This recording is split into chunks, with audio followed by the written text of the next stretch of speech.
ಈ ಒಂದು ವಿಡಿಯೋವಿನಲ್ಲಿ ನಾನು ನಿಮ್ಮ ಹತ್ರ ಜನ ಹೇಗೆ ನಿಮ್ಮ ಹತ್ರ ನ್ಯಾಚುರಲಿ ಅಟ್ರ್ಯಾಕ್ಟ್ ಆಗುವಂಥದ್ದು ಅಂತ ಹೇಳ್ತಾ ಬರ್ತೀನಿ. So these are the qualities to attract people.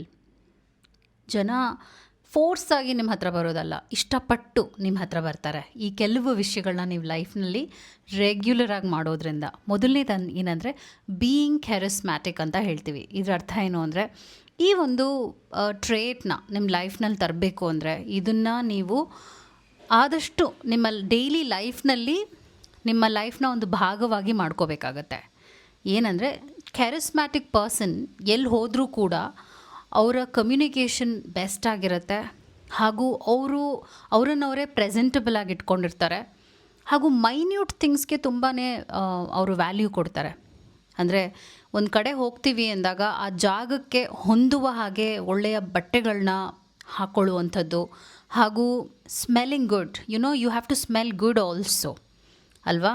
ಈಗ ನೀವು ಒಂದು ಕಡೆ ಹೋಗ್ತೀರಾ ಅಂದಾಗ if you are sweaty, people will feel it and they don't want to talk to you. ಹಾಗೂ ನಿಮ್ಮ ಡೆಂಟಲ್ ಕೇರ್ ಇದು ಕೂಡ ಮ್ಯಾಟರ್ ಆಗುತ್ತೆ. ಇದೆಲ್ಲ ಮೈನ್ಯೂಟ್ ಥಿಂಗ್ಸ್. ಆದರೆ ಕ್ಯಾರಿಸ್ಮ್ಯಾಟಿಕ್ ಪರ್ಸನ್ ಎಲ್ಲ ಮೈನ್ಯೂಟ್ ಥಿಂಗ್ಸ್ನೂ ಕೂಡ ಅವ್ರ ಲೈಫ್ನಲ್ಲಿ ತುಂಬಾ ಆಳವಾಗಿ ತಗೊಂಡು ಅದನ್ನು ಅಳವಡಿಸ್ಕೊಂಡಿರ್ತಾರೆ.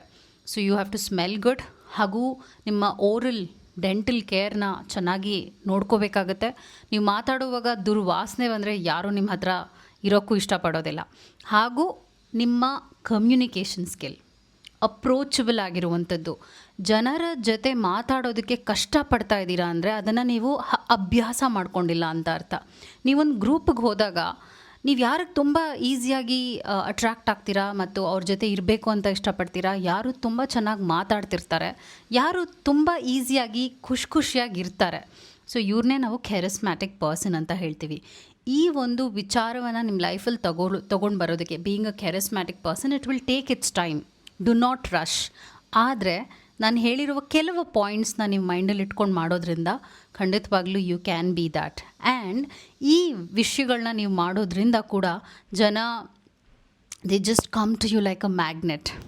ಮತ್ತು being a very good listener, ಹೌದು, ಅದು ಇಂಪಾರ್ಟೆಂಟ್ ಆಗುತ್ತೆ.